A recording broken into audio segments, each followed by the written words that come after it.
Second to tomorrow's third.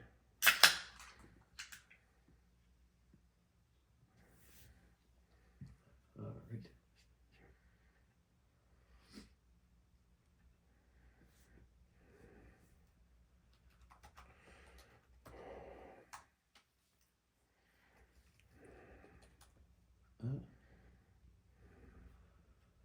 What happened there?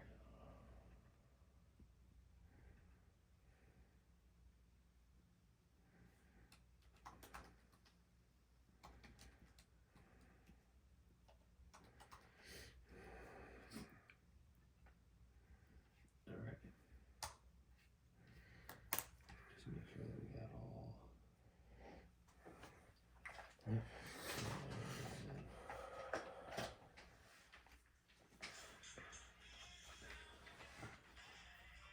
All right. And You ready? yes. All right. And we are. Oh, fuck. I always forget to mute because it's in my ear otherwise, the music playing. All right. All right. And hello, welcome back to Outside the Coach's Box. We are back for season 2 after our about week and a half hiatus. I'm Nick, as always. Oh, just kidding. Today we actually have a guest co-host to kick off the new season, and it's a recurring guest co-host, our resident leprechaun, JP. I'm too tall to be a leprechaun, but thank you. What's the I height, am back. what's the height season requirement for two. leprechaun? Just I so think it you can- have to be under 5 feet to be a leprechaun. You barely make that mark. Oh, that is not true. What, 5'9", right? I'm Is that- every bit of 6 feet, aka 5'11" and a half. Yeah, I've never met a 6 foot guy in my life. I'm sure I speak for like a lot of the women Yes. out there in the world. There's no 6 Well, feet guys. You're either it above is- 6 feet or below 6 It is feet. actually a female thing. So early Reddit, I learned that there was a female post that was, if a guy tells you he's 5'11" and was honest, he's lying. He's 5'10" or shorter. Yeah. Because no man who is passable at 6 foot would not lie about that. Right, exactly. So again, I always start just be like, I am honest. I could tell you 5'11" and a half, but no, a 6 foot. I'll just round I up. love how you, whenever we do this thing, and you and I do it often because Yes. you know that's the nature of our relationship being so close is that there's a lot of banter back and forth. So much banter. And you know, growing up, I would always joke around you're 5'9" when I know your height is Yes. taller than that. But you would always hit me back with like, oh well, you're 6'4", which is just shaving an inch and like a quarter. Well, I'm 6'5" and 3/4 if you want to be exact. But Yes, shorter than your dad at 6'6". right, exactly. But like you, A true 6'6". you shaved like an inch off, but like 6'4" is still like, Yes, I'm still I don't way think above you. 6 I don't feet. think you realize I used to keep going shorter and shorter each time I brought it up. I think you hit me with 6'2" at one point. I was just like that's the lowest I think you ever hit me with. But I was still like, that's quite the retort. No, but I forgot to mention at the start of it. It's May 3rd, by the way. May the which- 4th be with all of you I was gonna tomorrow. exactly. There you go. You beat me to it. You know, shout out to our kind of our intro and our outro. You know, we have a lot of Star Wars theme intermingled with our sports here. So It's very, very nerd culture of you. yeah, I mean, I think it combines like you know the best of both worlds. I've been a sporty nerd my whole life, so Or like, why not? 100% of your personality. Yeah, exactly. Like I said, best of both worlds. Right, so. right there with you. Yeah. But no, let's get into the sports part of that. And today we got quite a few things to go over. We got the NFL draft. Reactions from both sides. You being a Giant fan, well, mostly NFC East, but we'll talk about Yeah. a little bit of everything. Then we got playoffs for both the NBA and NHL. And then we're gonna introduce a new segment today called Coach's Advice. I'm kind of still shop working that title of it, but we'll figure it out. Yeah, we'll streamline the process. We'll come up with a better name. No, it's kind of happened. Like the starting 5 that we used to have was just top 5, and then we changed it to starting 5. So again, It'll work. Yeah, we'll figure it out. But let's get into it. Let's get into the NFL draft first. Last our listeners heard, we had Jim Quirk, NFL referee, on. We talked about the rules. We're getting into NFL season. I know it's my favorite time of year. I know you kind of like. Depending on how the Giants do, like you're No, either in or out. I'm into football. I will definitely be out of football by December though if the Giants aren't doing well. Not that long, huh? And then I'll pick it back up when the playoffs start. 'Cause of course, I have to. So you hold on till December, huh? Yeah. Good for you. It's No, still that's fun. good. As a faithful Giant fan, that's good for you. Usually I figured you check out around September. when No, the season's over. not 2 years ago, but last year, yeah. All right. Fair enough. So let's get into it. I think the biggest thing we have to talk about first. Well, first of all, before we get to Do you want to do like the draft, the first round in general? no, or- let's first talk about how you feel as a Giants Yeah. fan, how the draft went. I know we talked Yeah. a little bit about this offline, which kind of happens with family, Yes. but So for our listeners' yes, sake, let's this talk sounds a about little it. repetitive to you, but Yes. for them, first time. First time, long time. First time, long time. I feel like as a Giants fan, I like the picks because I am definitely not the person where we needed to take a quarterback. I like our new offensive line coach. I need to have faith in that hire to develop the talent. We had most of our big free agent signings were offensive linemen. So we're hoping that we develop Evan Neal, get him back on track. Yeah. Andrew Thomas comes back from the injury strong. The other members of the offensive line develop. Including and- Burger Flipper, Evan Neal. You Yes, okay with that still? especially Burger Flipper Evan Neal. And yeah, like this new, like we just got our new O-line coach, so hopefully he could develop these players to do what they're supposed to do. So I didn't want O-line to be the big need. Yeah. I wanted more defensive line, to be honest, but I like the receiver picks that we took in the first round. He's going to pair well with Jalen Hyatt. Hopefully, if everything goes according to plan, this could be a very explosive New York offense, especially with Dable's system, especially with us freeing up the offensive play calling because let's face it, it's tough to let Saquon go, especially to the Eagles. But when he's on the field, everyone keys in on him. Yeah. Now that we're really a superstar-less offense. Yeah, for real. Like, we could, really. Yeah, it could really be a surprise or a makeshift week where you can't really game plan. I always felt like we did well because now we're not going to force feed Saquon the ball. We're not going to force feed him passes. We are going to make play calls that open it up for the entire team. And if these guys develop as they should, we can have some big exciting plays and it could be, Sundays can be fun again. Like 2 years ago, not last year. Make Sundays fun again? Is Yes. that what your campaign is for? My campaign is 100% to make Sundays fun again for Giants fans. Yeah, no. Specifically, only Giants fans. I guess being in the area, that's Yeah. like what you have to hope for. Yeah. Let's see. This is what I'm looking up grades real quick that we got for For the teams for from the like. teams. Yeah. Can I ask who gave the grades? So this one, I I'll don't pull know. up I don't on even know my what site phone. I'm on to tell you the truth for that one. Mm-hmm. Let's do this one. There we go. NFL.com. According to Yeah. NFL.com, here are the grades for. We're gonna focus on the Giants since you just brought them up. Uh-huh. So I just brought them up. You yeah. question. Right. But like, yeah. since so they got a B plus. Yeah. They like their overall Yeah. grade. Their day one grade was a B plus for their Malik Neighbors pick, Mhm. as you said, the wide receiver at LSU. Like just straight B pluses all around. You know, Mhm. day 2, day 3 B pluses. They got a solid running back in Tyrone Tracy towards the end of the draft Mhm. on day 3. The They got Purdue a- guy, right? Yes, they got Mhm. a linebacker from UCLA on that. The Mhm. last pick of the draft for them. So I mean, I thought they did well. I mean, I get what you're saying. They did Yeah. well. I was a big fan and have been a big fan of draft for them Yes. drafting offensive line because I feel like that is their biggest area of need. It's been their biggest I area of need agree. since The last time we won a Super Bowl. yeah, no, I mean that's truly. I mean, again, it was nothing against the Saquon pick when it happened. I've been on record many a times saying Mhm. that they should have drafted Quentin Nelson that year. Mhm. I still don't know. You get all these receivers. Well, you have Malik Neighbors, you have Jalen Hyatt, Yeah. as you mentioned. Hyatt, sorry, not Highlight. As It you will be mentioned. highlight because Yeah, Jalen highlight. They just drafted the Penn State tight end. Mhm. So like they have weapons or conceivable weapons now. Yes. Obviously, you got to see how they actually, Pan out. exactly.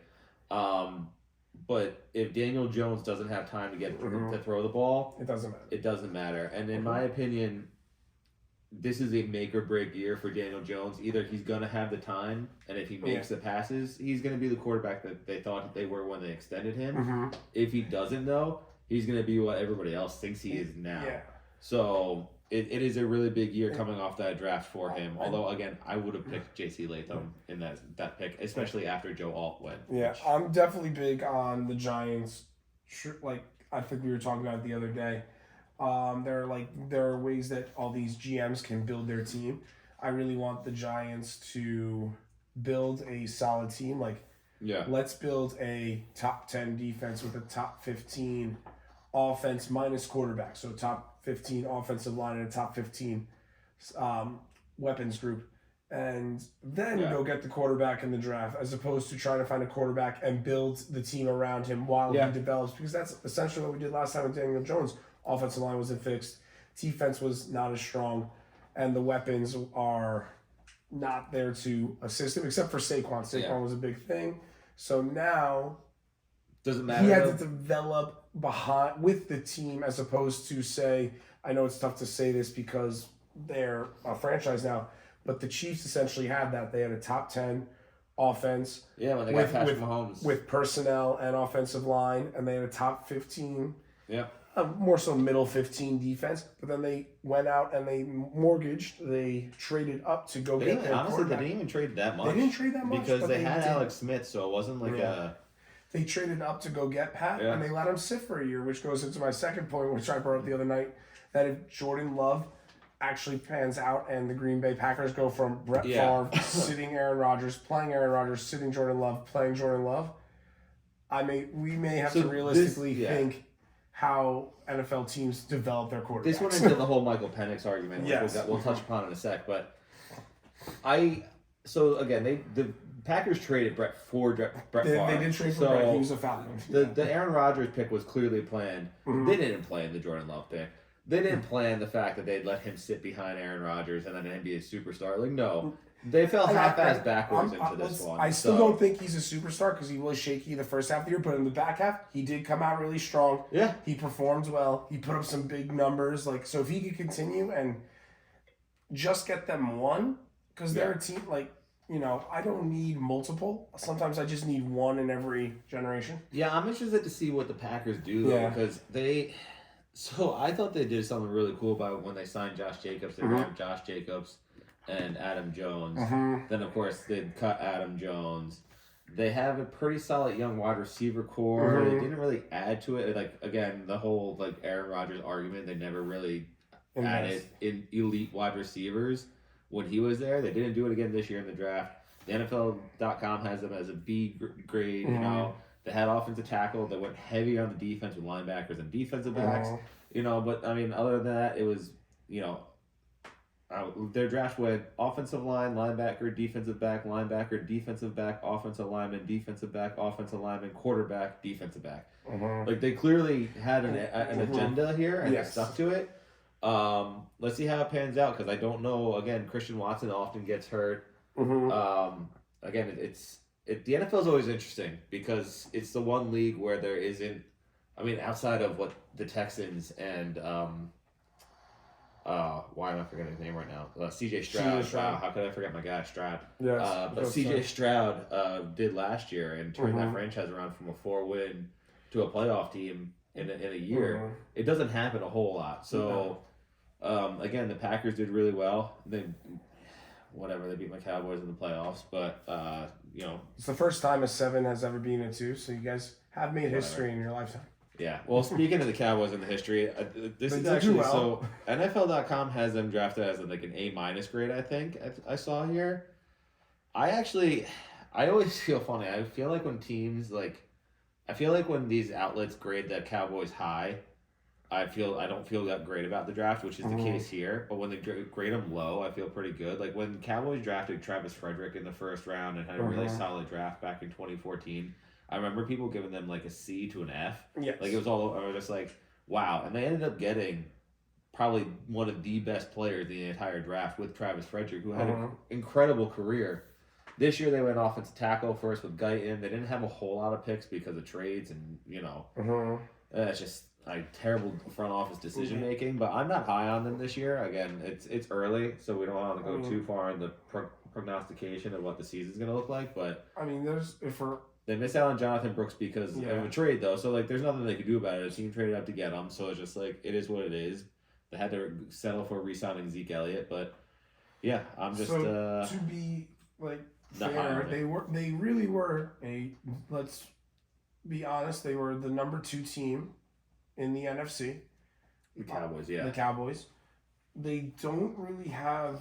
I know that you might say they have some need, but like in the grand They scheme, have a ton of need. in the grand scheme of a season, their big pieces are still there for their offense and defense Are they, to though? perform. Tony Pollard left in free agency. He was Tyron not. Smith left in free agency. They haven't re-signed Stephon Gilmore You mean yet. Tyron Smith, who's going to retire in 2 years? That's fine. He was still like as I said previously. Sorry. No, you're good. As I said previously, just Yeah. don't die on me here. I don't. That's fine. You know, I can't have season 1 or season 2, episode 1 starting with JP dying. I bet you more people will listen and be like, Art. That would be Like, crazy. yeah. I'd have to. I'd play it at your memorial. That's awesome. No, But yeah, like. no, but he was hurt all the time. Tyron Smith, I'm saying he was Yeah. hurt all the time, but he still, when he was there, he was one of the highest graded Yes. offensive tackles in the game. Yeah. Which I said is a plus and minus for the Jets, which would have been a plus and minus for the Yes. Cowboys, but you still miss it. I know you Leighton guys. Vander Esch retired because of injury. Yeah. Like there's so many. I missing know you pieces. guys lost some pieces when Dan Quinn went to the Commanders, and all of a sudden all the Yeah, but those Cowboys. pieces didn't That's scare what I'm me. saying. Like That's what I'm saying. The parts of the Cowboys that scare other teams are still on the Cowboys. So yeah, like they're if these costing guys, $60 million a year though. That is true. That's a problem. and I think they'll be fine. I think the Cowboys will still be a playoff team. I think that they've proven that they could take offensive linemen and make them Pro Bowl caliber players. So Yeah. that's a good first day pick to replace Tyron Smith, who was one of the top Most likely rated he's guys. probably gonna be a right tackle to tell you the truth. So I don't know what they're gonna. I shouldn't say that. I don't know what they're gonna do with their They offensive got- line. They have a lot of moving pieces. Actually, my favorite pick of theirs Mhm. was the interior offensive lineman from Northwestern, I believe. I was really hoping you were about to say the linebacker from Notre Dame in the No, fourth round, although I because love that is Notre it, Dame yeah. guys when they make it to the professional level because Yes. they typically land on the Dallas Cowboys and they're particularly pretty good. Yeah, exactly. So like I'm okay with that, but no, what in college I hate them. No, it was Kansas State by the way. Right color scheme, wrong state. But Cooper Beebe, him being I was really excited about his draft. The Cowboys taking him because he seemed like a guy. Again, I think he's coming into the league at like 25 because he's like a 6-year super senior, right? Yeah. Which Mhm. most Yeah. of these guys are Most of now. these, because they had the COVID year of eligibility or Right. extra. So it was really, I think we're going to be phasing these guys out who are a little older than your traditional Yeah. rookie athlete.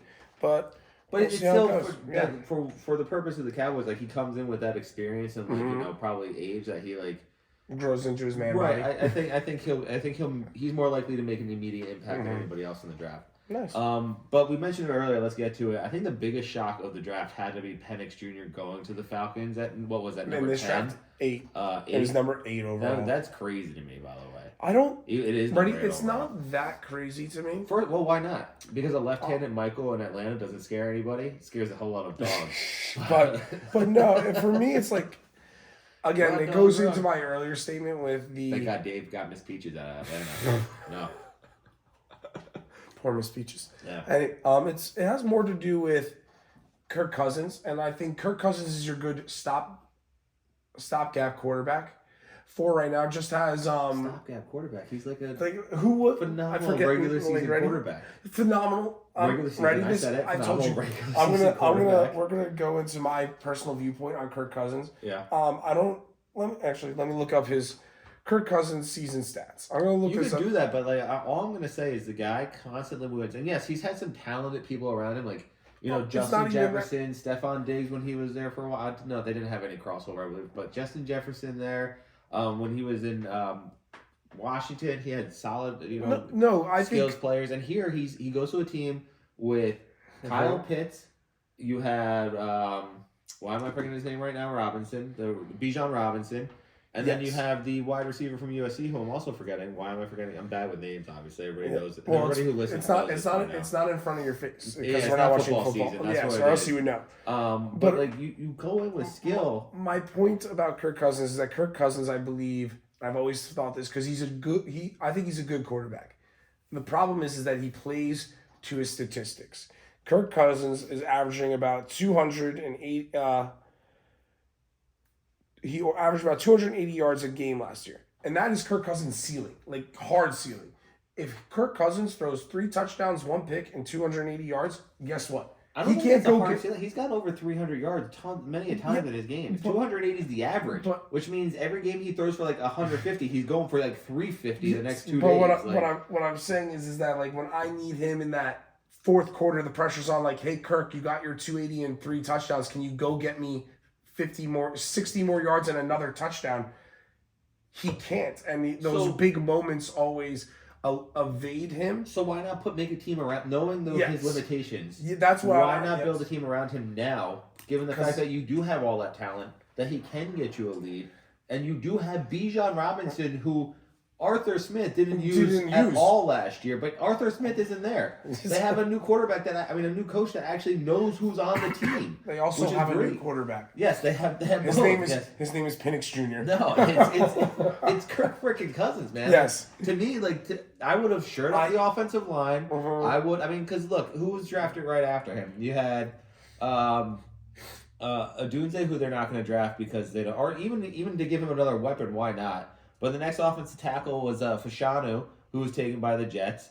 Then you had Fuaga. I'm hoping I'm saying these names right. Fuaga taken at number 14. Like, there were offensive linemen still available where they could. I mean, and Mims, the Georgia lineman, was taken at 18. Like, these are guys that you could be taking to shore up that offensive line to not only help Kirk Cousins but open up truck lanes for Bijan Robinson. And now all of a sudden you have him throw for 280, 300 yards a game, and then you put the game away by handing the ball to the guy that you took at number 5 last year that FedEx forgot that was on the bench. The FedEx guy left him on the bench, packaged up, was like, oh shit, we forgot about that guy. This goes to my second point, again, something I said earlier. Because the team is not ready to compete. There's a reason why they were in the top 10. None of the teams in the top 10 are ready to compete, and you said it. See, no one here has C.J. Stroud and is making the big swing from top 10 to playoff. No. So they need to look years ahead. So Kirk Cousins is their 2 to 3 year in between guy, and then Penix is their. They must have really liked Penix to be their guy after Cousins. So now they're going to be building the team for Penix in the next couple of years for him to take over. And if it is successful, if the Falcons start winning the South again, if the Falcons are a playoff team again, this goes into the Jordan Love Green Bay style of developing quarterbacks where make them sit for a year or two, maybe even 3 years, and then get them out there and have them play. Well, I think that's what kind of goes in their favor is that the South is so weak where they could still build for the future and also start winning some games now and kind of satisfy the fan base. Yes, and you could tell that the owner was really upset about it because that GM was fighting for his... No, Arthur Smith. The blank. Fuck. Yeah, go ahead. Sorry. He was fighting for his job as he was explaining why he took that pick. Yeah, he was. Other than that, I don't have anything else on the draft per se. Maybe talk about how the Bills keep on fucking themselves by trading away their pick to the Chiefs just for them to get Xavier Worthy. Again, it sounds repetitive to you, but second time for the listeners. I've adamantly told you on my first episode here, which I ended up the Bills. Yeah. Had the second highest winning percentage still in the last 6 years, not only in the NFL but in all major sports, all the big 4 major sports. The only team that has won more in the past 6 years than the Bills are the Kansas City Chiefs. So again, why are the Bills? I wouldn't trade with them out of spite because I'm not doing anything to help this team that has constantly prevented me from winning games, rather in the regular season, the playoffs. Because if you think about it that way, the Bills are literally a Andy Reid and Patrick Mahomes Kansas City Chief team from possibly winning a few Super Bowls of their own. Yeah. If that culture gives out with, and that changes the whole conversation about Josh Allen, which is something we debated vehemently at the beginning of the year last year. Yeah, and honestly, I think that, speaking about fucking themselves, they fucked him over too. Yes. Because Stephon Diggs isn't there anymore. Gabe Davis isn't there anymore. They could have used a wide receiver like Xavier Worthy. I think they still got a receiver, and I think it was the receiver that Josh wanted.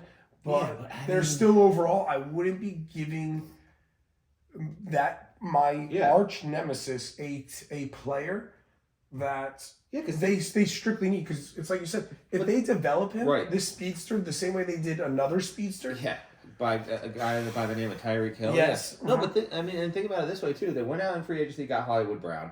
They now drafted Xavier Worthy. They had Rashee Rice, and depending legal issues with him, getting into a car accident and then disappearing. God only knows what that means. But those 3 wide receivers, you have Travis Kelce, still the best tight end in the league. For how much longer? Down, it doesn't matter. Like right now, if you had to pick one tight no, end he's in still the league, the best. But I think he's closer. He's more in the back line than the front line. I'm not talking about his career. I'm talking about what they have now. He's still the best tight end in the league. You have Isaiah Pacheco, who is an absolute dog in the backfield. You have the best quarterback in the league right now. You have, maybe not the best offensive line, but the most serviceable offensive line in the league, I'll say, because they do just enough to give Patrick Mahomes time or give him lanes to scramble to go. You have a very good defense. Chris Jones re-signed, you have maybe they're about to go for a 3-peat this year. You possibly, and we could talk about this later about his career. Spagnuolo could be with Bill Belichick there. Yeah, I was going to say the best defensive coordinator. Would you say he's probably in the best when it comes to being a defensive coordinator, up there when it comes to just, I know he didn't make it as a head coach, but let's face it, he got the Giants their first Super Bowl with Tom Coughlin. Yeah. He's gotten the Chiefs their Super Bowls. Back-to-back Super Bowls, yeah. I don't think he was with them for the first one for whatever reason. No, the Giants? No. The Chiefs. I thought he's that. Well, he was there for the last two for sure. I don't know yes. if he was there for the first one. I thought. But that brings up my good point. I would tend to agree with you if it weren't for the fact, and I like to think that both of us and like our entire family is pretty knowledgeable when it comes to sports. But can you name me the defensive coordinator that was there for the Doomsday defense? Can you tell me who was there for the Steel Curtain? Can you name me those defensive coordinators? Because those guys might be up higher, but they could be, I don't know who they are. It's also at a time like, do we Tom still Landry consider being the head coach for them? Like, that's what I'm saying. You know who the head coach is. Wade Phillips basically out-defensed the Carolina Panthers and shut down the Broncos. Yeah, for the Broncos, yeah. So, like, those are other good performances, but I just think Spags has had consistent success. Not as the head coach, but as the DC, where he's been winning the Super Bowl. What was it after the Super Bowl? Did he go to the Rams? He went after the Giants, he went to the Rams, and then I believe he came back to the Giants for a little bit, and then went. I forget where he went. No, that's good. He hopped around before he ended up with the Chiefs. I can appreciate him trying to be a head coach and probably finding his niche with being a defensive coordinator. Mm-hmm. It's not like he was a head coach and continued to be a head coach going, above 500 for like 12 years and being touted for mediocrity.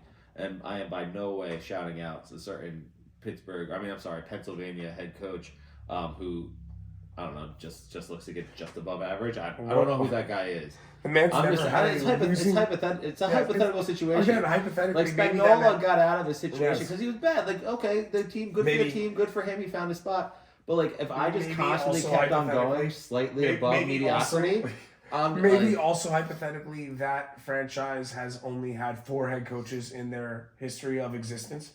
Also, hypothetically, this man has never had a losing season. So just above mediocrity. That's what we're saying. Just above 500 or better. You're doing that thing where you mix them. I'm just asking. There's how many times never had a losing season is like such a nice way of putting. Yeah, you won one more game than you lost. Yes. Which is mediocre. Can you agree that's mediocre? Yes, but it's not like his entire career he's been 9-7. Right. But there are some times where his teams have not only won a Super Bowl, and I know won their division. I know we're arguing hypotheticals here. Yes, we're just arguing hypotheticals. Let's put it in like not about Mike Tomlin specifically. No, definitely hypotheticals. Who's Mike Tomlin? I don't know. Okay. I hear he's on the show House. That's the mailman. I know him. Like, he's a good guy. He's an actor on House. He's one of the. That guy. Yeah, no, I'm sorry. I was confused with the other guy I knew. That was Mike Tomlin. But let's put in like a tangible source. Like when the Cowboys kept on going 8-8 with the Mad Clapper, Jason Garrett at the helm. Who again? Respect, nice guy. I'm like, I didn't hate him. It was just like the mediocrity. It was time for a change. Like if I had a coach like that, which again is why I give kudos to the Rams for moving on. To bring it back to what we're talking about, right. not a hypothetical. That's hypotheticals. All right, let's move on now. Let's talk. What do you want to go? Do you want to go NHL or NBA? Let's go NHL. Oh, good. I had that up. So. Just because the NBA, there's definitely a little bit more to talk about. The NHL, like as much as I love watching playoff hockey. There The games haven't really been that shocking. No, there's or- only three no- first round Yeah. series still in effect. You have Mhm. Boston versus Toronto. Boston's up 3-2 right now. No, I think Boston and Toronto is tied 3-3. They're going to Game 7. I have it as 3-2 on this Oh, bracket really? screen right now. Yeah. Oh, jeez, I thought it If was... you have it different, please let me know. Maybe I'm looking into the future. But yeah, maybe you called it. JP called it here. Toronto is Mhm. forcing a Game 7, but then you have Dallas versus Vegas, which is also 3-2, Mhm. and then Nashville versus Vancouver, which is 3-2. Vancouver takes the lead in that one. I love hockey for this reason, though. Mhm. You know, to me, an 8 seed beating a 1 seed It's always is fun. always fun, and it's very common, and only It's- in like professional sports. I Now, feel I'm not like- talking about yeah, major no. bullshit. But like, That's one thing I think there's a lot of, just like in the NFL, there's a lot of parity, like in Yeah. hockey. In baseball and in not this basketball, year for whatever reason, but typically. the better teams Yeah. usually outwin a series. Yeah. But in hockey, it doesn't matter that it's a 7-game series. The underdog can No. still get hot and go on massive runs. I remember the LA Kings being the Devils, and they were the Yeah. 8th seed. And it's not like the Devils were that much better. They were the 6th seed. No, So, yeah, that's what I'm saying. Like hockey is fun for that reason. Yes. But So then it doesn't the seem games to, are electric. right. It doesn't seem to be the case this year though, No. because you had Florida trounce Tampa as Florida being Yes. the 1 seed 4-1. You had the Rangers sweep the Capitals. Yes. You had Carolina lose only 1 game to the Islanders. You had Edmonton go 4-1 against the Kings. Mhm. Dallas is the only 1 seed right now, struggling against the Knights Nice. 3-2, which, again, if that goes Game 7, that'd be interesting. And the only upset that I see on this right now is the Avalanche going 4-1 against Winnipeg. Yes. But that's just because Winnipeg's also from Canada, and there hasn't been a Canadian hockey team to win yes. at the NHL playoffs or Stanley Cup since, like, what, we're on 60 years now or something like that? Yeah. So I'm. Which just means that we're better at hockey. We are. I'm just at throwing this it out at there. this point. Yeah. We might as well Canada. So the way I'm looking at it is. So let's talk about let's focus on the first rounders that are left Yes. still. You got Dallas versus Knights. So Let's talk about that one. What I do you- think the Stars are going to seal it away. I don't see the Knights winning back to back, so I definitely want Dallas to win. Okay. Or I feel like Dallas is going to win. Not that I want them to win. I feel like they are. Okay. Because Vegas to me has been like a hit or miss team the past couple years, from Yep. winning the Stanley Cup to getting bounced in the playoffs. Like It's surprising though how this does quickly they fit turn. their MO, especially because of Yeah. their recent win. So But I feel like they've turned themselves into quite like a consistent powerhouse Yes. to like constantly make the playoffs. And this is only like their 5th or 6th year of, 6 years, and they've made the playoffs. What, 4 out of 6 years? We're gonna 4 say to 6 One, years. They've two been in the Stanley playoffs. Cups already, or yes, one Stanley Cup. They've had 2 Stanley Cup appearances. one? They've won once. Right. So, but that to me, that's Yes, amazing. That's really good. Who else do we have left? We have Vancouver versus Nashville. If Lauren's listening, which I know she is, she's a huge Preds fan. So yeah. LB, I also am pulling for the Preds. Alright. We're gonna pull for the Preds to go up here and move on. But again, I don't. Well, again, Vancouver has the whole Canadian thing against them. So They do have the whole. We don't win anymore. I can't give you much because I don't know much about. I've been watching local hockey, which is the Rangers, and they're already on to the next round, so. I'm also on to Boston. I want Boston to win. Really? Obviously, again. Feeling okay? Well, it's a Canadian team. Okay, Again. true. So like, I want all the USA based teams to win. But are the Bruins winning and like sealing the deal here? Or No, are you I need sticking a with your prediction game You're going 7. Yeah, Bruins game 7. Which specifically the Maple Leafs haven't beaten the Bruins in the last like 50 series in the playoffs or something like that too. Mhm. So it's not just Canada. Canada can't like win a Stanley Cup. They also can't beat Boston apparently. Yes. So it'll be interesting. Who's your favorite left? I mean, obviously you have, like I said, My favorite Colorado, left. Edmonton, Florida, the Rangers, and Carolina into the next round. So there's no team that's really, I'm a big supporter of. I support my team. It's just that the Devils suck. So it's hard to be a Devils fan. Yeah. I It's so easy when we were kids. Right? It was easy when So we were easy. kids. Yeah, super easy.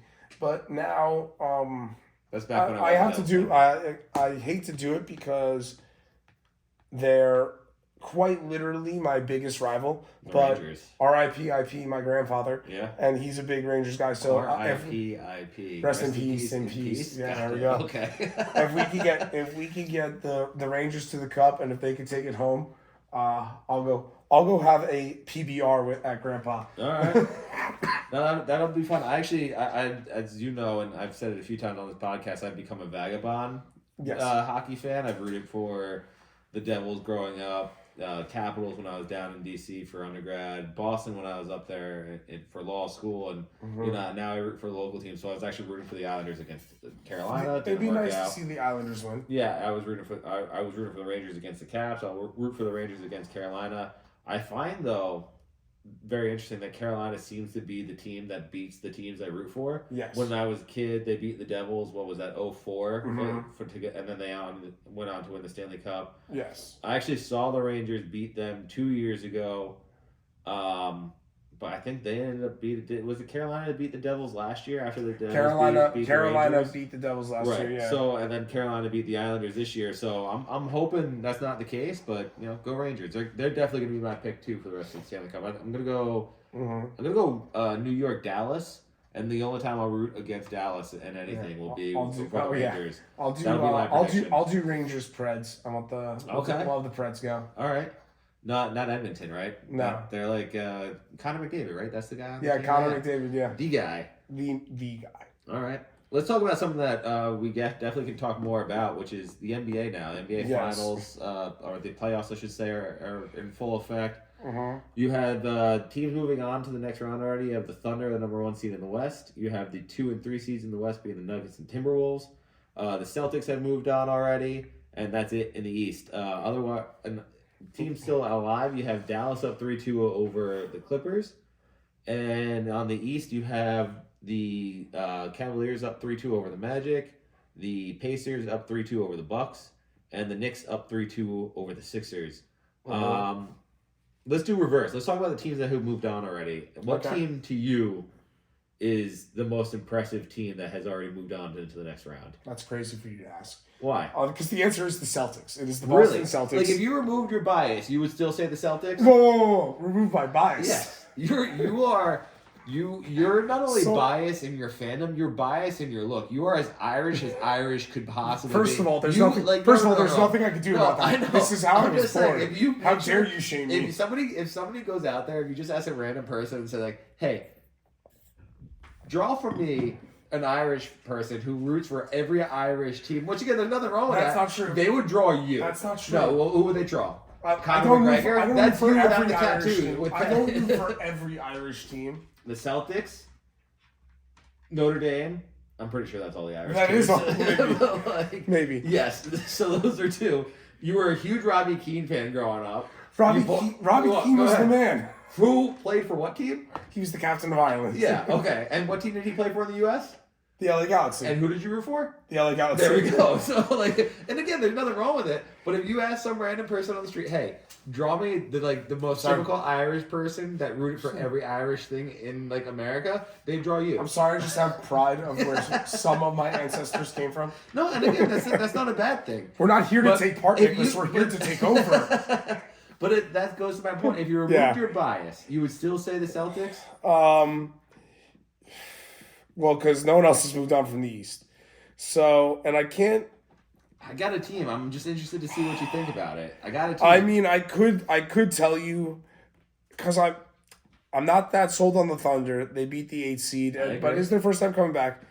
The Timberwolves beat up on Zion Williams too, by the way. Not that Zion Williams might have made a difference, but it's still the Timberwolves beat up on the Suns, who we've all learned are frauds and just can't manage a team. How do you have that much talent? Right, but it's not how they beat them. That's my team. I'm just gonna say that's the team I think has been the most impressive. I would say the Nuggets because the Lakers actually gave them a tough game, and Jamal Murray had 2 game-winning shots. Right. But again. But if I am going to hold on to my bias, you have to remove the bias. This team, the Celtics team, has always been good enough and competitive enough in the playoffs to make deep runs, but we've kind of also shied away from the limelight. Yeah. And that team had every right to withdraw again, to lose to a Miami Heat team, who they lost this game too. After they lost game 2, they had if this was other years, that team would have shrank and they would have had a tough series. They got their head back on and they won the next 3 games after losing game 2. So Right. I really do think that this is Jason Tatum's time, and he's not going to shrink in those big moments in those tough games. Right. And I do think this is obviously our year to actually take home our number 18 NBA Finals. So I agree with you. I think the Yes. Celtics are the team to beat. I said that before the playoffs. I said that before switching over to season 2 of the podcast. But to me, the most impressive team has been the Timberwolves, and most importantly, the most player to me has been Anthony Edwards, who may actually be 1986 Michael Jordan reincarnated. Because to me, they not only beat the Suns, they dismantled them. The Suns, There was- it's embarrassing. Yeah, they had. That's a team with Kevin Durant, Devin Booker, and Bradley Beal. Not to mention Grayson Allen, who played out of his freaking mind this year. Like, to me, that team had the pieces. I had the Timberwolves winning that game anyway, or that series. I didn't think it was going to be a 4-0 absolute ass whooping. Yeah, and that's what it was. It didn't look good. They look like Adrian Peterson against his son from 2005. Like, they took out the switch and just went to town on their ass. Like, it was unbelievable. It was over before it started. I couldn't believe it because I've expected more from this Suns team as the years have progressed, as they've had the talent that they've had, especially with Devin Booker. Well, this was the first year that they had like the big 3, right? Uh-huh. But like it kind of goes with the whole. And again, I'll let you finish first. No. I just expected more from. I've expected more from the Suns for a while now. Especially, I've expected deeper runs. They have made deeper runs, but I think is that one run that they went on. What was it now? 3 years ago. Yeah. 3 or 4 years ago. Was that When just they lost it? to the Bucks, right? In the Yes. finals. Yeah. Mhm. Like I thought that the Different Suns makeup too. and Different team makeup. Chris Paul and Devin Booker, like they Yeah. had a different team makeup. I don't think So- Durant's the answer, which goes to my Yes. question for you. What? And again, I love the legacy question, but this one's legit. I feel. What does this do for Kevin Durant's legacy this game? Because I Ever feel like, since leaving the Warriors, like ready, Oklahoma City KD, untouchable. Going to the Warriors and winning a few rings. I thought that was the biggest mistake of his career, but I think ever since he left the Warriors, his career is only going downhill. Yeah. It peaked with the Warriors. He was a you're up Fan- 3-0 against the team, by the way. Then you join them. Then Yes. you win two rings, and then you end up you go to the Nets. blowing your chance in the Nets with a team that you handpicked, by the way. You handpicked a team with Kyrie Irving. You handpicked your boy James Harden, who you played with OKC, and it didn't work out. You bolted. So, and now you're with the Suns, which again was your handpicked team. You Yes. chose to go with them, They were and you come up and get absolutely blown out. Yeah, It's not even and close. like, and I don't even have his stats off the top of my head, but I'm Wait, ignore the stats. I tested. Would Yeah. you say he's a top 15 player legacy a wise? top 15 player all time. Absolutely not. Would you say that heading into the series he was? No. And now losing the series No, now? I still wouldn't put him in top 15. Okay. If he would have won something with the Nets or the Suns, possibly, but no, there's no way he could. Too much has happened now that even Yeah. if he has a late career ring with this team or another team, because the talks I hear are that he's going to be traded. I was going to say, if you're the Thunder, do you want him? If you don't win this year, if you're the Thunder, you're the number 1 seed in the West, and you lose to either No. the Mavericks, No. Nuggets, or Timberwolves, do you? No, I don't want him. Because it's too much of a distraction at that point, and how much value can he add to my team? Especially if I make a run. If the Thunder get to the finals and lose to the Celtics, the same way that Kevin Durant and James Harden and Westbrook's Thunder lost to the LeBron James Heat, Yeah. that you don't really want KD coming in there just to be a circus and to go on his farewell tour, because essentially like that's what it would feel like to me. Yeah. It's his farewell tour. No, if you're a good GM, you keep that guy off your team and you want to get your team ready to try and win a ring. That's Because a they're good point. there. That's a good point. Imagine telling somebody, an OKC fan back then, that like, what if I told you this team that just lost to the Heat in the finals is never going to make it back to the finals, and is It's going going to split lose up all. in years, Yes. and then individually those guys are going to have MVP like- seasons. like burnout star like seasons or careers where they just shine as bright as they Yeah. possibly can and then come crashing down. Like, Yes. I wouldn't believe it. I wouldn't even believe it 2 years ago. I used to think that I thought the first one to really miss it was James Harden, because I really thought the James Harden Rockets with Dwight Howard were going to Yeah. make bigger waves. never did. Russell Westbrook would go and do his his triple-double thing. KD won a couple rings with essentially joining an already established powerhouse franchise. They were in the finals for 3 years prior. To me, KD is not the. This shows me KD is more and more not the reason why they won those rings. It truly is Steph Curry. I know the Warriors just lost after that epic meltdown, up 3-1 against the Cavaliers, and then he joined them, and then obviously they went out on to go dominate the next two finals. But to me, it shows me that it wasn't about Kevin Durant. It had nothing to do with him. That Warriors team would have won those two without him. I think Kevin Durant's really good at what Kevin Durant is. He's a phenomenal scorer. Yeah. But outside of that, he does not help a team win, and that's clearly here. Yeah. How would you guys just get swept by this Timberwolves? And not only that, your career with the Nets. Yeah. It all stacks up now. Well, I don't want to discredit because this Timberwolves team is a very talented Timberwolves team. I mean, the pairing of Anthony Edwards with Karl Anthony Towns, and obviously they have some other good pieces around them, but those two in particular are phenomenal key pieces. And then, like I said earlier, the way Anthony Edwards has been playing is just been unbelievable. I mean, he does a little bit of everything. He shoots well. He drives the lane, and he reckless abandon to the hoop. I'm really excited to see this Timberwolves Nuggets series. I think it's going to be essentially the Western Conference Finals. Yes, because I do think I don't know if the Thunder team is ready. Because I do say that it is the common wisdom that in the NBA seeding doesn't matter. Your stars kind of take over. Yeah. So again, which is the only reason why I say I think it could be the Western Conference Finals, as in whoever wins that game will go on to win the next round and then go to the finals. The only reason I would pause is because I do like the Mavericks makeup. I do like the way Kyrie Irving's been playing. I do like Luka Doncic. I've been saying that for a while. They have good pieces around them. To me, the way the Timberwolves have played to this, just in this, in the playoffs itself, they're the most impressive team, and obviously, I still give the Nuggets credit for being the defending champions. Yes, so I think that's the if the Timberwolves end up winning this series, I would be really scared of them, whoever I am coming out of that Thunder Clippers Mavericks matchup. Yes, 100. Getting over to the East side though. Yes, East side of the world, Celtics, like we already talked about, punched their ticket. Yes. Who do you got left? I mean, let's focus on the bottom half first.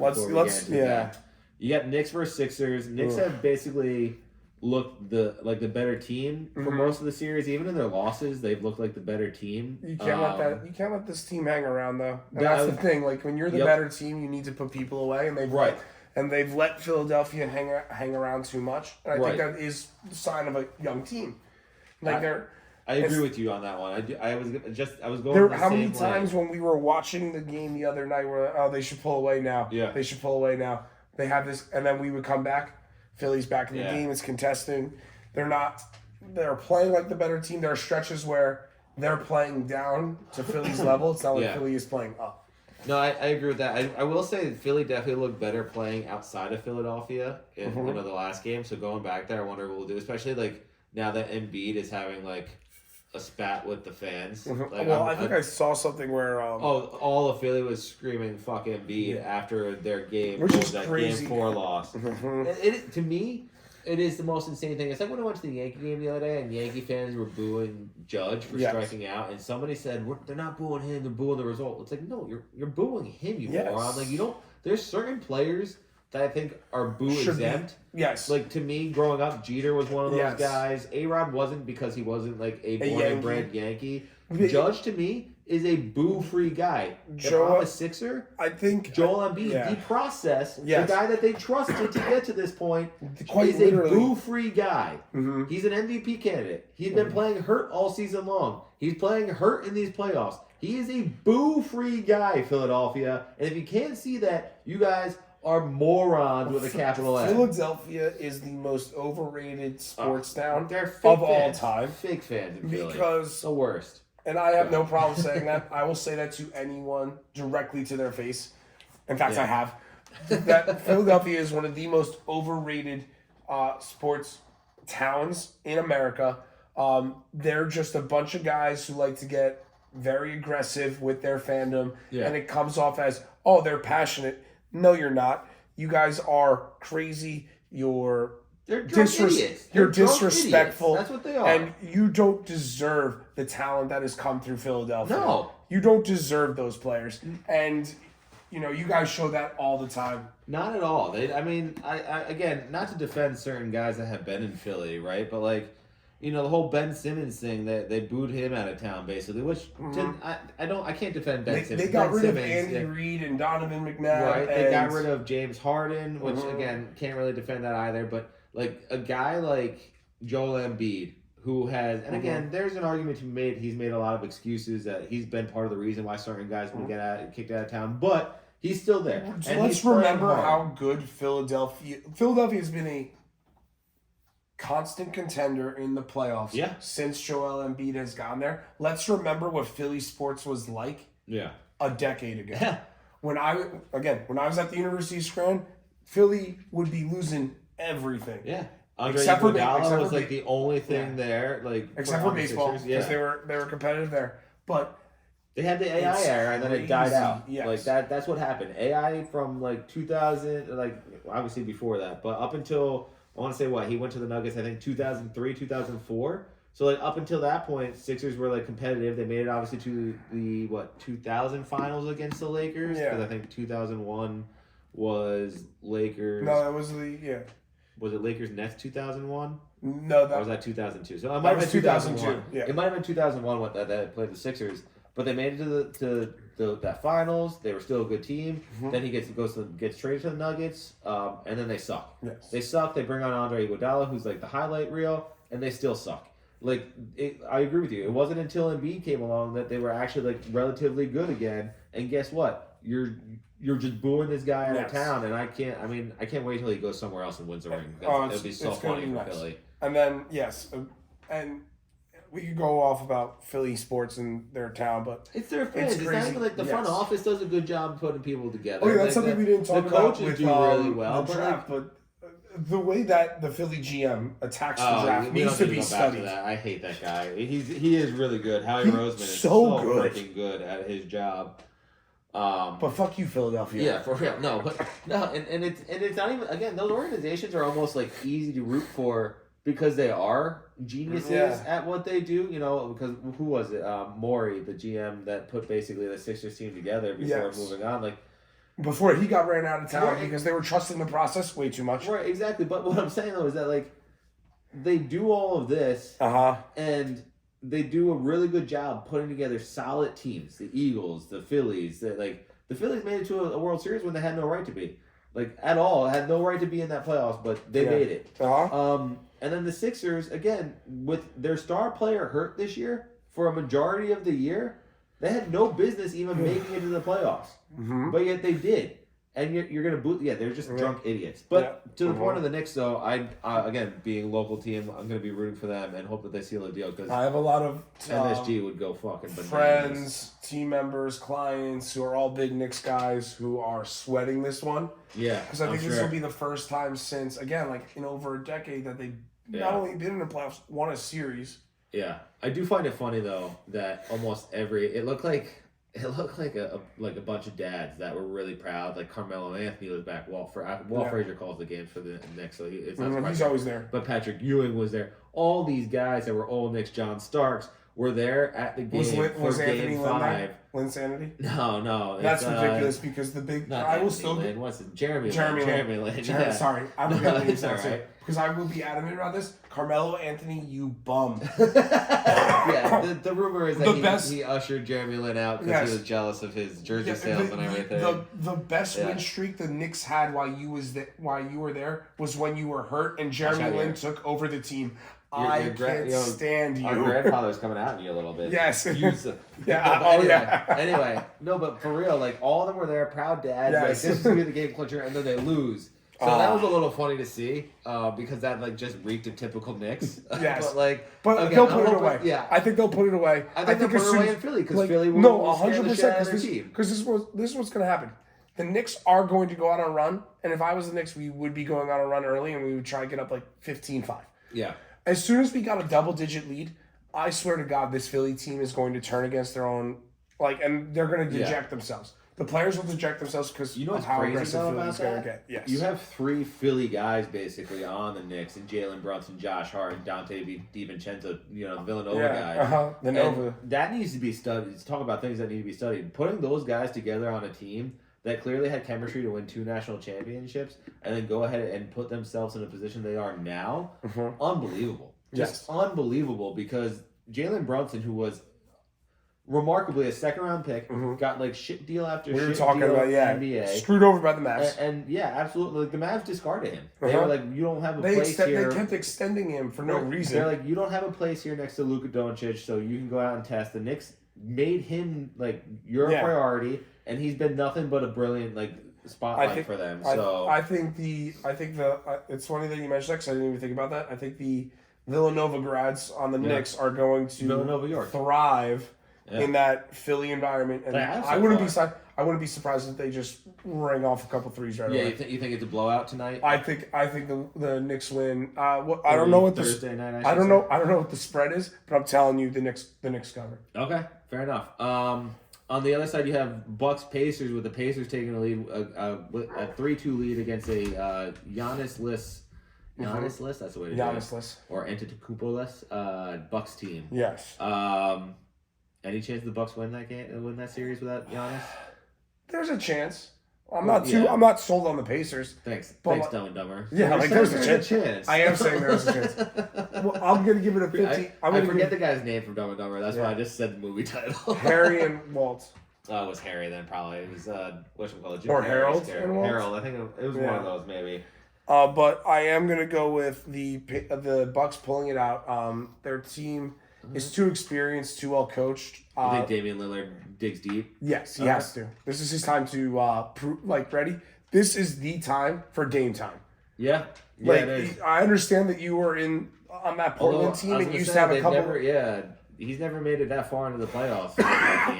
If you want to prove to me that you're that guy, be that guy right now. Yeah.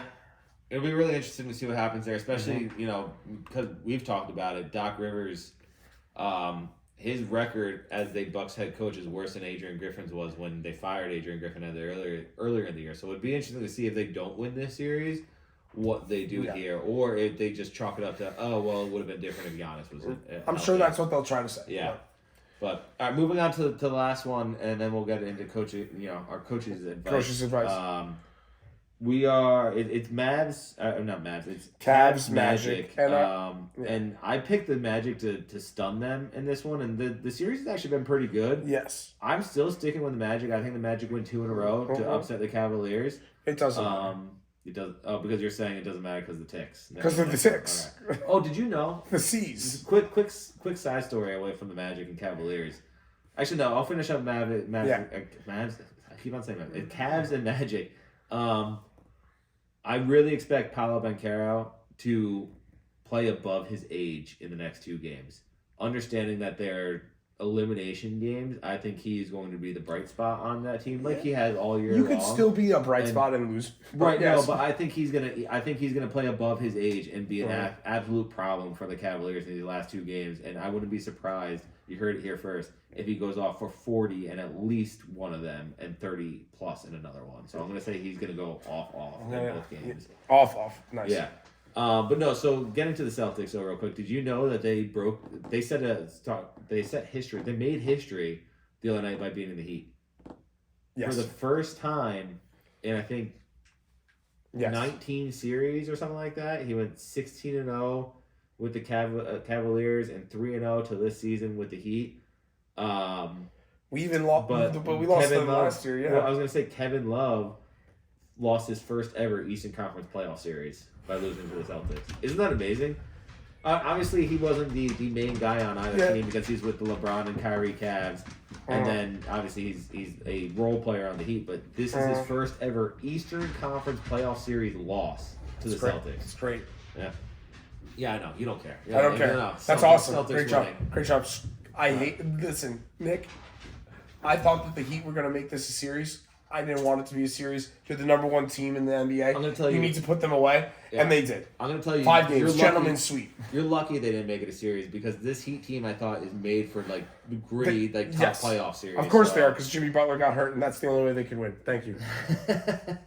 Fair enough. All right, so let's get to it now. Our new segment, still workshopping the title, but coach's advice. We're gonna do a segment where we're gonna go off of sports and we're gonna pick a restaurant you might have tried, a movie you've seen, TV show that you're currently watching. But both coaches are gonna advise our listeners on what you should try to look out for, and I think we're gonna do a rating scale, like 1 out of 5. 1 out of 5. 1 out of 5. Rate like what This is you crazy. like, what you're gonna like.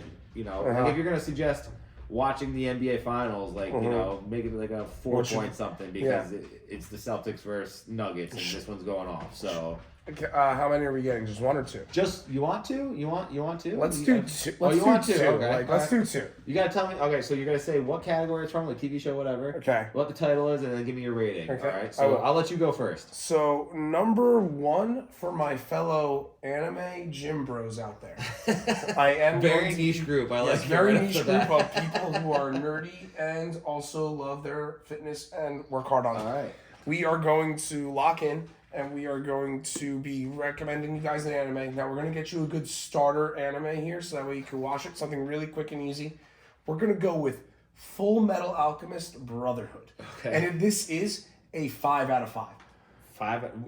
Time out. Yes. First segment ever that we're doing this. Yes. First Can I give show you- you're ever can I- advising, yes. and you're giving it a, which means that if people out there don't like this show, your rankings have already been tainted. It's fine. You should have soft launch would Now have the been reason why I'm saying this is because Full Metal Alchemist Brotherhood is the highest rated anime of all time by whatchamacallit, it's Rotten Tomatoes, things like people who rate TV shows, Okay. IGN, things of that nature, so IMDb. So it is the highest rated anime of all time. So that's why and it's also a pretty good starter. It's a good, interesting story about 2 brothers and their journey through this world, this fantasy world. So if you're into fantasy, which most people are because of the recent history of Game of Thrones, Outlander, Yeah. if you could just get over the fact that you're watching an animated fantasy show like an Okay. adult, you'll Yeah. realize that this is a very deep story and it's not made for children. Okay. Number 2. Number 2. And you knew this one was coming. Now I'm going to give this one a softer rating because Okay. I can't be throwing out my best Okay. pitches first. I mean, you already did. You literally threw out your best pitch. That's from not the true. I first have one. multiple 5 out of 5s. Okay. That's crazy. We might have to up the scale to 10 to give you some more breathing room, but it's We will. 5. It's 5 for right now. If you Oh my want to goodness. give me the 10 scale, I'm going to give it an 8.5 out of 10. Okay, that's a lot better. But Yes. I guess Because it's not perfect. Why can't you prorate your scale though? That's Because then it would be like a 4 point what? 4 point something? out of 5 though. Fine. We're gonna change Full Metal Alchemist Brotherhood to 4.5 out of Why did that 5. make sense to you? If it's out of 10, 8.5, but out of a 5, it's a 5. How does that not make sense to you? Anyway, Because go to again, number this 2. 5 scale is crazy.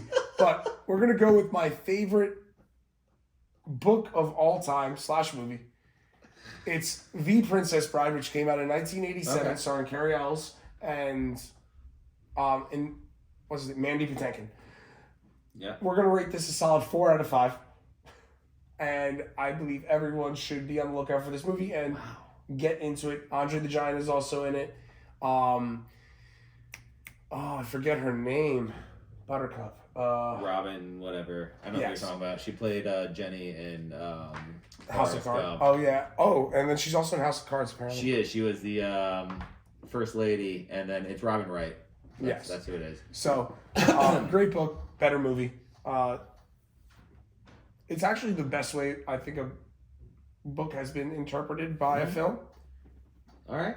Mhm. Okay, I'll give you that one. All right, I got 2 as well, and given the fact that we opened the show with honoring the fact that it is essentially Star Wars month, I'm gonna go with my TV show, and I'm gonna give the 4.3 out of 5. It's gonna be The Bad Batch. If you haven't watched it yet, if you haven't watched any, and again, this is kind of interesting because we're both staying in the animated world, but I highly recommend the Star Wars Lucasfilm animations when it starts with Star Wars Well, if you go to Disney, only Star Wars Rebels really started, and from there it's gone on to other things. But The Bad Batch has been really good. Kind of emotional ending that it just finished up the series on Wednesday, but phenomenal. I'm gonna give 4.3. It follows a rogue batch of clones that have been, genetically modified or whatever, however you want to phrase it. Clones. And sure, yeah, but there's like Yes. specifications that they did in the cloning process. And after the events of Order 66 and the Empire's taken over, and how they've kind of really been a part of the rebellion throughout this whole time. So it was a really fascinating series, and I highly recommend it to Star Wars fans out there. And if you're looking to get into Star Wars, so go ahead. What you have? I was going to say, speaking of have you watched any X-Men 97? Oh, it's been phenomenal. That almost competed because we're in May. I started Star Wars. Hey, Nick. Yeah. It's gonna be May. Exactly. There you go. I Surprised you didn't use that song today. No, I can't. It's Star Wars month. But no, anyway, and then my movie, again, staying in the Star Wars world. If you don't know, it's the 25th anniversary of Episode 1, Phantom Menace, coming out. If you also don't know, it's appearing in theaters once again on May the 4th. Go see it. This one, the low rating doesn't justify going to see it. I'm probably going to give it a 3.9 or maybe a 3.6. I'll probably go 3.6. 3.6.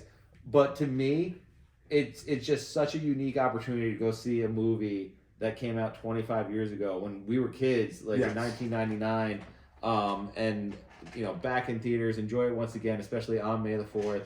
And yeah, Liam Neeson is in it. Liam Neeson. I'm more and more a fan of the theory that Qui-Gon Jinn, who Liam Neeson plays in the movie, was really the true defining moment that set Star Wars off on the path that it did, which is the Skywalker series. 100. I would agree with you. I would agree with you because if Qui-Gon stays alive and doesn't get spoilers. Yeah. Well, if people haven't seen it since 1999, it's no longer spoilers. They're just not, for people, it's not like for those Gen Alpha who haven't experienced it yet.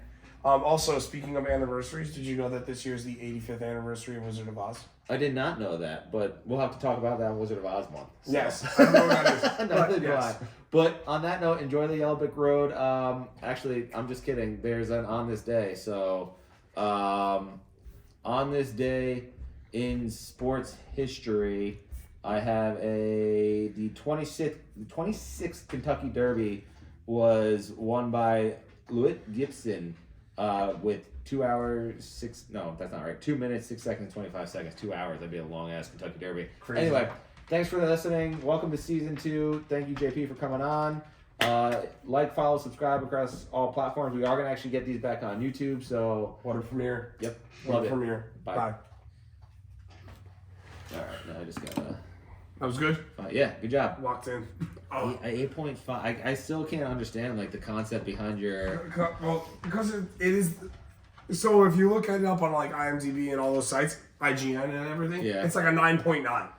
So out of 10. Out of 10. Why not say a 4.9 then out of 5? Well, I just went with 4.5 because you're right. Fix your scale. It's it's a sliding scale. All right. I just need to put this. Who got home?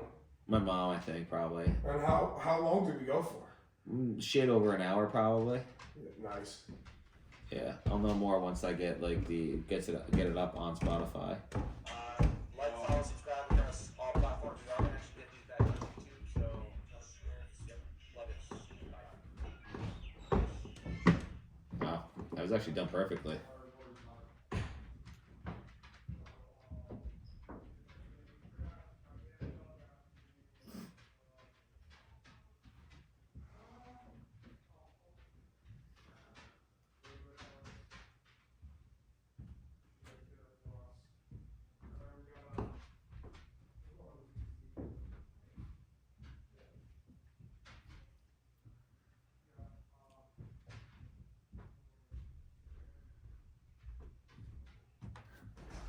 Nick, 8 o'clock for those escape 8 o'clock escape room at the trapdoor in Red Bank. Or whatever it's called. Not trapdoor. Is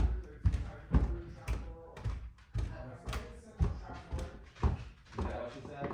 I've never been there before, right?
I'm coming back up.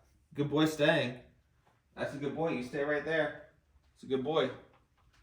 Oh, I forgot to turn off my phone.